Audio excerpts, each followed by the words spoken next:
Every object in flight is subject to four fundamental forces.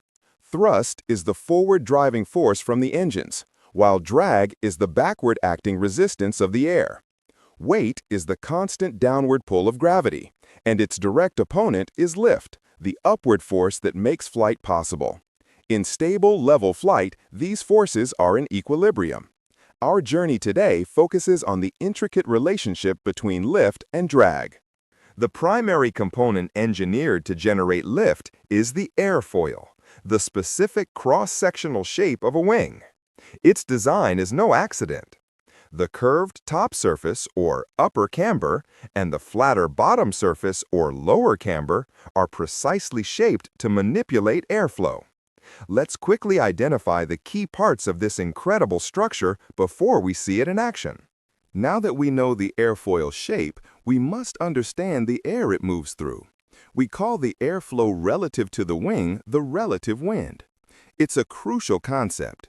The relative wind's direction is always parallel and opposite to the aircraft's flight path.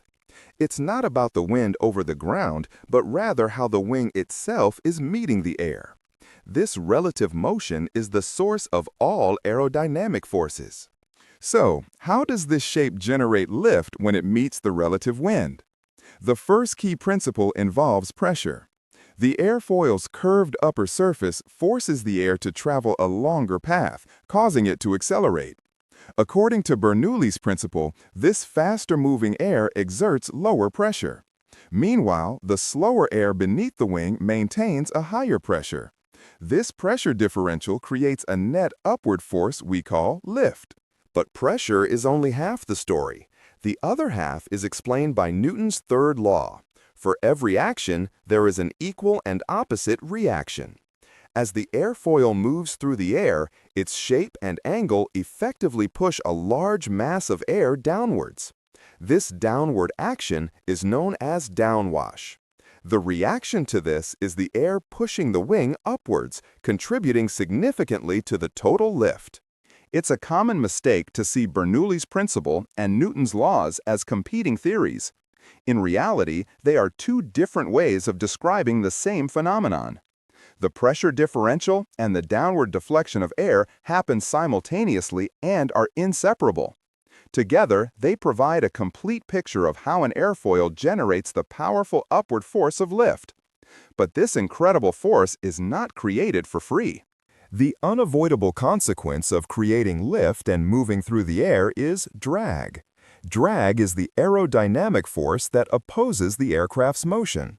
To truly master flight, we must understand its two distinct families, parasite drag and induced drag. They are born from different sources and behave very differently with changes in speed, making their management a crucial piloting skill.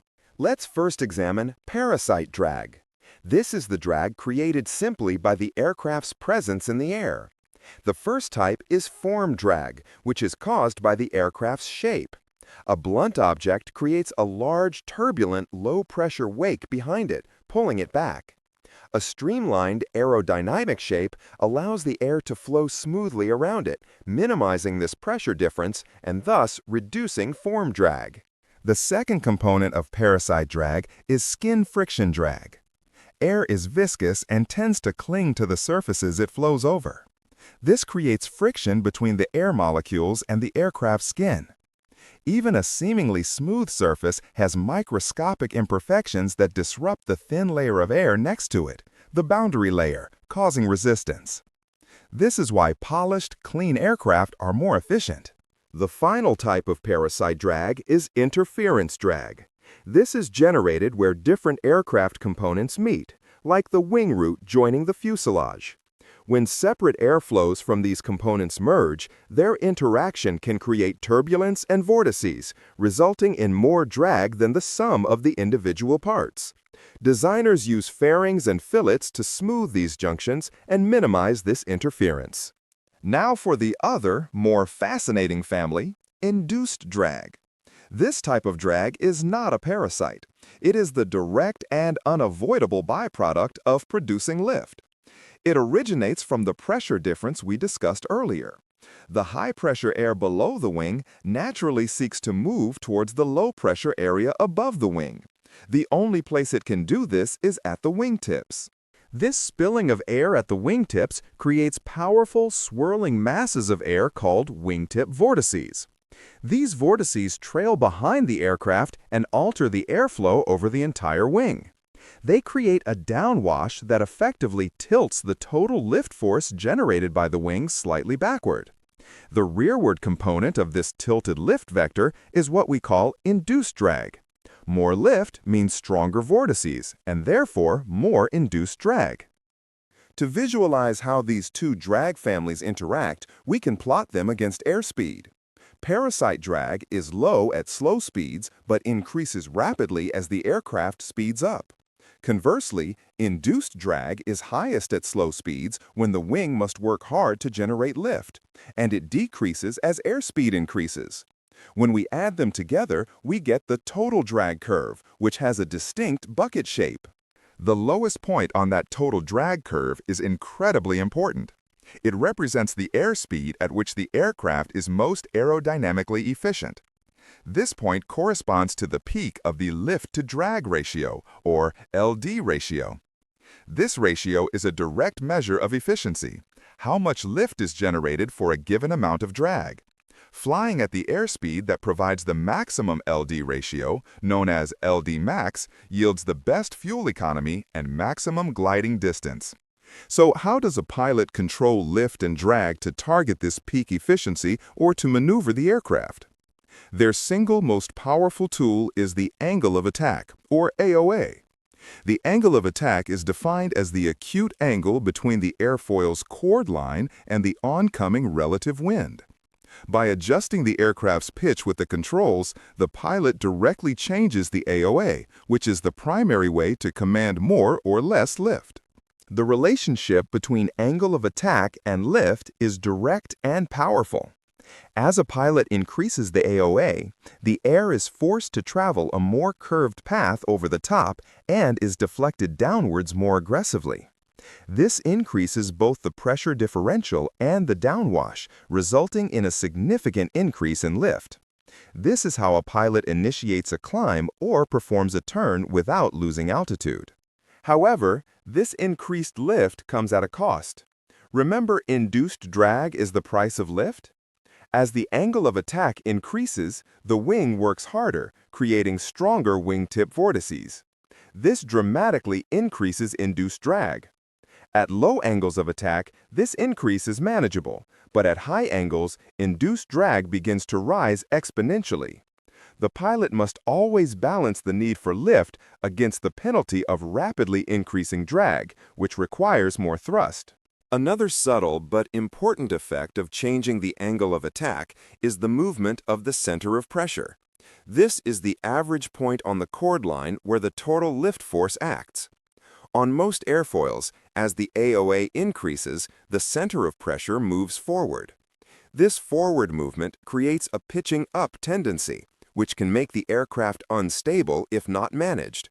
Aircraft are designed with a tail to counteract this and maintain stability. This brings us to a fundamental limit. An airfoil cannot produce lift indefinitely as AoA increases. There is a point, known as the critical angle of attack, beyond which the magic of smooth airflow breaks down.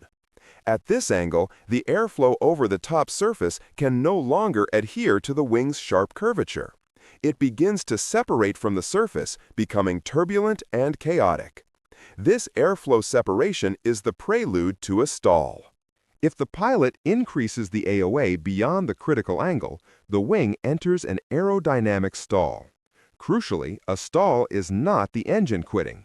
It is a rapid loss of lift caused by widespread airflow separation. When a wing stalls, lift decreases dramatically and drag increases immensely. The aircraft can no longer support its own weight, leading to a loss of altitude and potentially control. A stall can occur at any airspeed and any attitude if the critical AoA is exceeded. Recognizing and recovering from a stall is one of the most critical skills a pilot learns. The primary and immediate action for stall recovery is to reduce the angle of attack. The pilot pushes the control column forward to lower the aircraft's nose. This reestablishes smooth airflow over the wing and restores lift. Once lift is restored, the pilot can then manage power and level the aircraft. The mantra is simple: reduce the angle of attack first. To fly safely at low speeds, such as during takeoff and landing, aircraft need to generate a lot of lift. This would normally require a dangerously high angle of attack. To solve this, engineers use high-lift devices. Flaps extend from the trailing edge, increasing the wing's camber and surface area. Slots extend from the leading edge, smoothing airflow at high angles of attack. Together, they allow the wing to produce more lift at slower speeds. Returning to induced drag, engineers have developed a clever solution to mitigate those energy-wasting wingtip vortices: winglets. These vertical extensions at the wingtips disrupt the formation of strong vortices by reducing the ability of high-pressure air to spill over to the low-pressure side.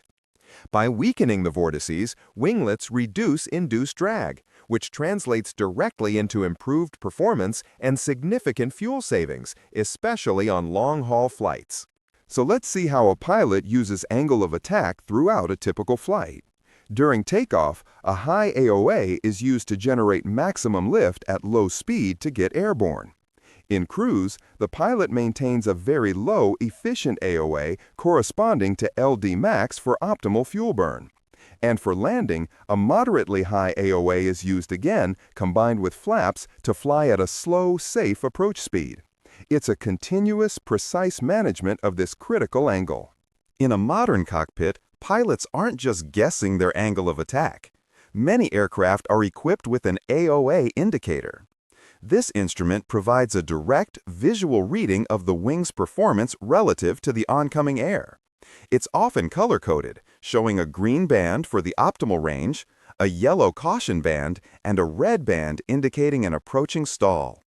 This gives the pilot critical situational awareness for maximizing performance and ensuring safety. In summary, flight is a symphony of physics. The airfoil generates lift through pressure differences and air deflection. This lift is always accompanied by drag, its aerodynamic price.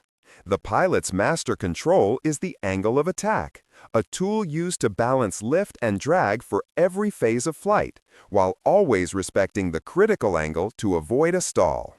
This elegant interplay of forces is what allows us to navigate the skies with precision and grace.